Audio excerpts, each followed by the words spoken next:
Salut les gamers, bienvenue à Professeur Board Game, je m'appelle David. Aujourd'hui pour notre épisode de Board Game 101, on regarde le jeu Capcom Street Fighter Deck Building Game. C'est très long comme titre de jeu, mais ça dit pas mal ce que le jeu est en lisant ce titre-là. C'est un jeu qui a été publié par la compagnie Cryptozoic Entertainment en 2014 et qui nous vient des concepteurs Matt Ira et Eric V. Larson. Le jeu se joue de 2 à 5 joueurs et dure environ 45 minutes.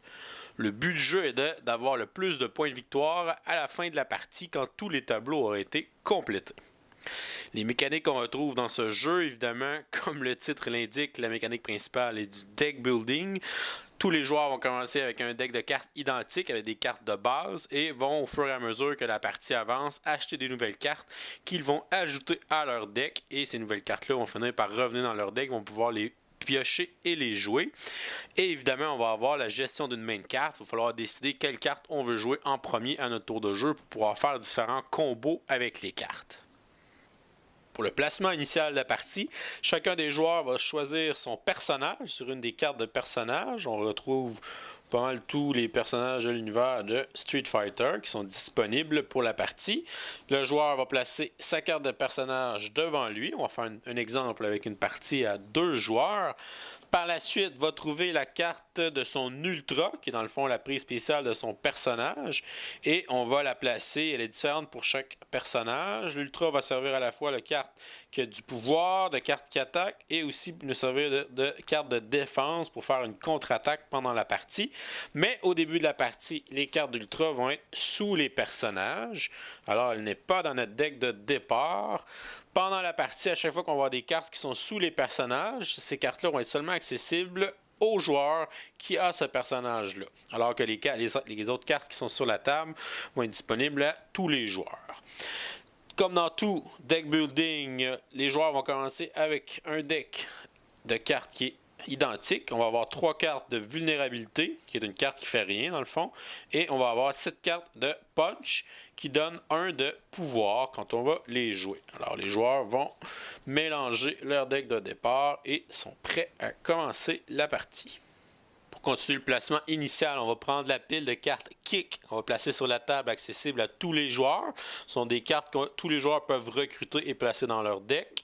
On a ensuite la pile de cartes de Weakness qui sont des cartes négatives. Si on a des cartes de Weakness dans notre deck à la fin de la partie, vont donner des points négatifs. Alors, on va nous enlever des points de victoire.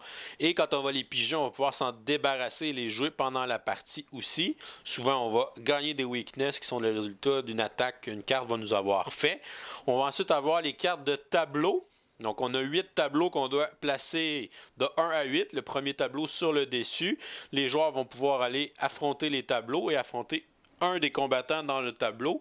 Alors, on va prendre le reste des personnages qu'on va mélanger, ceux qu'on n'utilise pas, et on va les placer à côté des tableaux. Alors, quand un joueur va affronter un tableau, on va tourner le premier personnage et ce personnage-là va affronter le joueur en question et le joueur va gagner la carte du tableau à ce moment-là et la partie va se terminer quand tous les tableaux vont avoir été complétés ou qu'on n'est plus capable de remplir les cartes au centre. D'ailleurs, la pioche va être constituée de toutes les autres cartes du jeu et on va avoir ce qu'on appelle le line-up qui est 5 cartes qui sont disponibles pour recruter dans le tour d'un joueur. Un joueur peut venir acheter des cartes du line-up, peut acheter des cartes qui sont sous son personnage ou peut acheter une carte de kick ou bien faire un tableau pendant son tour s'il a assez de points de pouvoir pour le faire. On remarque que les cartes ont des couleurs différentes, qui est le type de carte qu'on peut retrouver dans le jeu. Les cartes rouges sont des cartes de vilain. La plupart des cartes vont avoir un chiffre de power, donc une valeur de pouvoir, et c'est cette valeur-là qui va nous permettre d'acheter des nouvelles cartes ou d'aller compléter un tableau pour faire des points.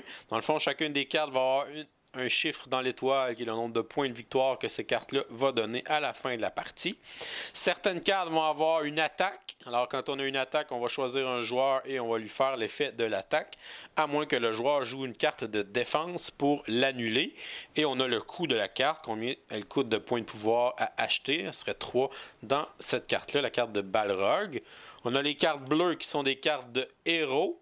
Donc, on a Zangief ici qui coûte 5 et qui a 2 de pouvoir et qui a un petit effet aussi qu'on peut faire. On a un autre héros ici, c'est pour montrer une carte de défense. Alors cette carte-là, quand je l'ai dans mes mains, si je suis victime d'une attaque, je peux jouer la carte de défense, même si c'est pas pendant mon tour, et j'évite l'attaque. Et généralement, ces cartes-là vont faire piocher une autre carte, alors vous ne perdrez pas de carte à faire ça. On a les cartes grises qui sont des cartes d'équipement. Et on a ensuite des cartes oranges qui sont les cartes de pouvoir, le tout-puissant Hadouken, qui donne 4 points de pouvoir. On a les cartes de tableau. Si j'ai la valeur du tableau, je vais combattre un combattant et je vais gagner cette carte-là. Je vais la placer dans mon deck. Quand je vais la jouer, par contre, le tableau, ça va être une carte qui va rester toujours sur la table, dont je peux faire l'effet à chacun des tours. Généralement, c'est des effets qui vont vous permettre d'obtenir des cartes gratuitement si vous êtes chanceux ou de placer des cartes sous votre personnage pour vous les réserver seulement à vous. On a les cartes de Weakness, qui sont des cartes qui ne servent à rien quand vous les avez dans vos mains. Quand vous allez la jouer, elle va retourner dans le paquet de cartes Weakness. Mais à la fin de la partie, elle vaut moins 1 point. Alors, c'est pas bon de les avoir à la fin. Et finalement, les cartes d'ultra. Donc, chaque personnage a son ultra au départ sous son personnage. Lorsqu'il va avoir une valeur de 6 en pouvoir, on va pouvoir aller l'acheter et la rajouter à son deck. La carte ultra a un pouvoir de 2, va avoir un effet qui attaque tous les autres joueurs. Et on peut aussi s'en servir pour se défendre. Et si jamais on utilise une carte d'ultra pour se défendre, sur chaque carte de personnage, on retrouve dans le bas une contre-attaque. Alors, si vous jouez votre ultra, vous allez faire l'effet de la contre-attaque en plus d'éviter l'attaque qui vient d'être faite sur vous. Au début de la partie, chacun des joueurs va piocher 5 cartes de son deck pour faire sa main. On a évidemment juste 2 sortes de cartes au début. On a les cartes de punch qui nous donnent 1 point de pouvoir et les cartes de vulnérabilité qui servent à rien. Alors, à son tour de jeu, on va déterminer qui est le premier joueur et ce joueur-là va commencer son tour de jeu. Un joueur peut jouer le nombre de cartes qu'il veut de sa main et l'ordre va devenir important plus la partie va avancer parce qu'on va avoir des cartes qui vont faire des combos avec certaines autres cartes, que ce soit d'une couleur différente ou d'un chiffre différent, et ainsi de suite. Si je joue mes cartes, bon, mes vulnérabilités, ça ne va rien, je vais les jouer, je les placer dans ma défausse. Mes 3 cartes de punch qui me donnent 3 points de pouvoir au total. Avec mes points de pouvoir, je peux acheter des nouvelles cartes pour mon deck. Je pourrais acheter un kick, je pourrais acheter la carte de Balrog, ou je pourrais acheter Sakura, ou le high patch de Saga. Je vais décider d'acheter cet équipement.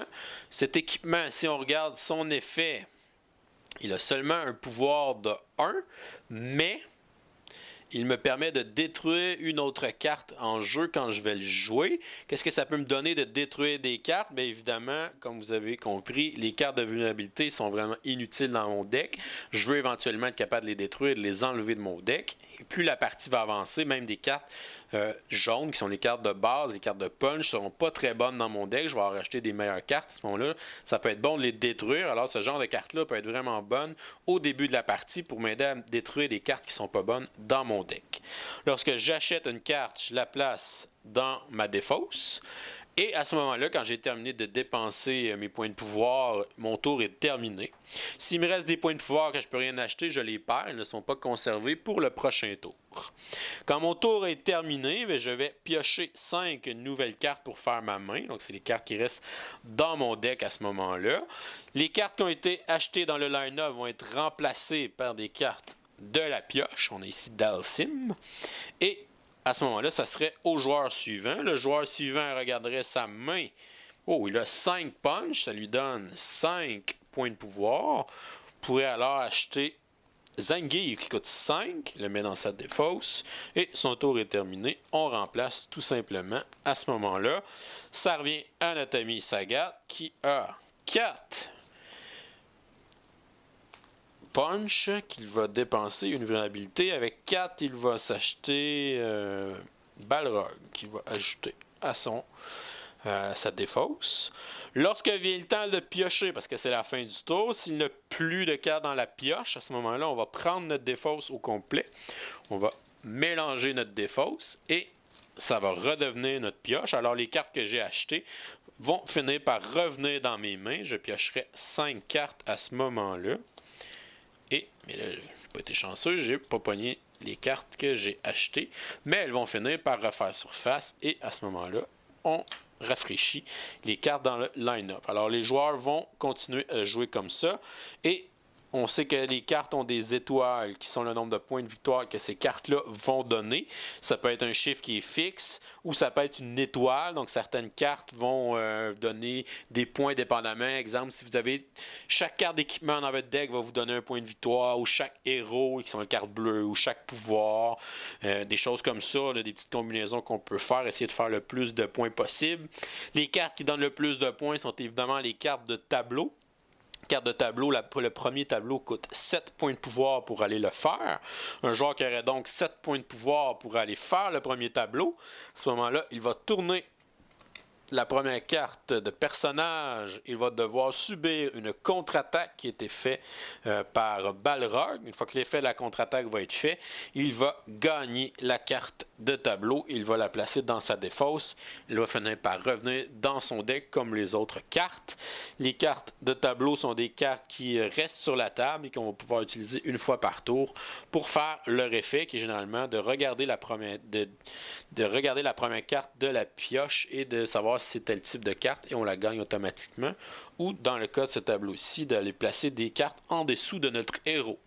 On n'oublie pas qu'on a notre ultra qui coûte 6, qu'on peut aller l'acheter n'importe quel tour, qu'on a 6 points de pouvoir, on peut aller acheter notre carte d'ultra qu'on ajoute automatiquement à notre défausse. Et à ce moment-là, elle va revenir dans notre deck et elle est vraiment très forte. C'est la carte qui nous permet de faire notre contre-attaque. Donc une bonne carte de défense qui est bonne à avoir. Et lorsque tous les tableaux vont être faits, lorsque tous les 8 tableaux vont être faits, le dernier tableau a une valeur de 12. Lorsque tous les tableaux sont faits, qu'on ne peut plus mettre de tableau, ou qu'on ait toutes les cartes du line-up, on a passé toute la pioche, qui est vraiment très peu probable.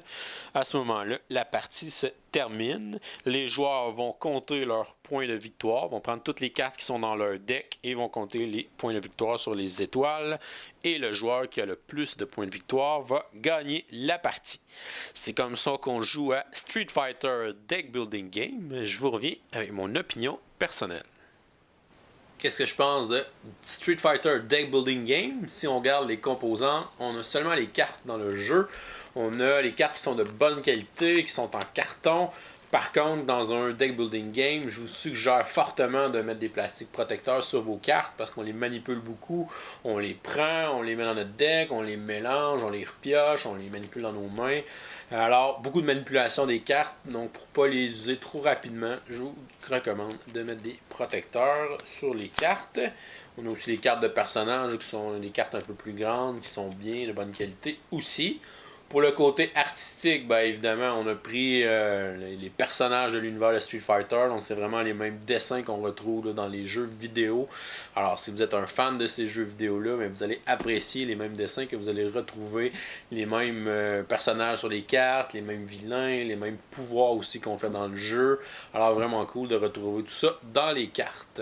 Pour le côté complexité de jeu, c'est un jeu que je qualifierais de simple. Donc pour un jeu de deck building, il est simple parce qu'on a seulement des points de pouvoir à dépenser. Alors dans beaucoup de deck building, on a plusieurs sortes de ressources à gérer pour avoir des points d'attaque ou des points pour acheter des cartes. Dans ce jeu-là, on a seulement des points de pouvoir, on a seulement une ressource à gérer. Alors vraiment facile à comprendre le principe aussi pour ce jeu-là. Vraiment bien là, pour initier quelqu'un à un jeu de deck building, je vous recommande fortement celui-là.